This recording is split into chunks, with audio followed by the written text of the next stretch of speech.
53 વર્ષની છે. મને નીચેમાં ખૂબ જ તકલીફો હતી, મને ચાલવામાં તકલીફ પડતી, ઇવન ઊભા રહેવાની તકલીફ પડતી. ઘણી વખત 24 કલાક સુધી મારે સૂતા રહેવું પડતું હતું એને તકલીફોને કારણે.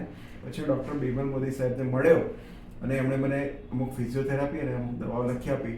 એનાથી અત્યારે મને એકદમ સારું છે, મને 100% રિઝલ્ટ લાગે છે. અને મને ઓપરેશનની સાહેબે હમણાં કીધું તમને ઓપરેશનની જરૂરત નથી, એટલે સુધી સારું થઈ ગયું છે.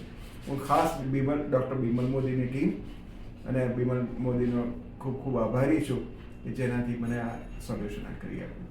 Thank you.